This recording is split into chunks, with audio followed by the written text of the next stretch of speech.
Hi friends, ఎలా ఉన్నారు? అందరూ బాగున్నారా? Welcome back to our channel. చూడండి, మేము ఈ మధ్యలో ట్రిప్ వేసుకున్నాం. మైసూర్ ప్యాలెస్ చూడడానికి వెళ్ళాము ఫ్రెండ్స్ ఫ్యామిలీస్తో. అది చూసిన తర్వాత బయటకు వచ్చిన తర్వాత లక్ష్మీ నరసింహస్వామి టెంపుల్ అండి. ఇది చాలా పాత దేవాలయము. మనకు చూస్తేనే తెలుస్తుంది పాతదని. ఈ ఆర్కిటెక్చర్ చూడండి ఒకసారి.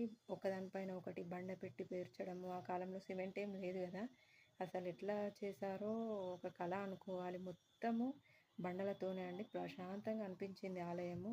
ఆ స్తంభాల పైన చెక్కడం కానీ చూడండి, ఆవు పాలతో శివుడికి అభిషేకం చేసినట్టు. ఇంకా ఇది పాత బావి, నీళ్ళు కూడా ఉన్నాయి దాంట్లో, మనం చూడొచ్చు. కాకపోతే దానిపైన మనకి జాలి వేసేశారు. ప్రశాంతంగా అనిపించింది. ఒక అదృష్టం అనుకోవాలి ఇలాంటి పాత దేవాలయాలు మనం దర్శించుకోవడము. ఇది గర్భగుడి లోపల అండి. స్వామివారిది ఇంకా అమ్మవారిది దర్శించుకున్నాము. చాలా మంచి ఫీలింగ్ అనిపించింది. ఇలాంటివి చూడాలని అనిపించింది. ఇంకా ప్యాలెస్ పక్కనే అండి, ఇది కూడా మీరు చూడాలి.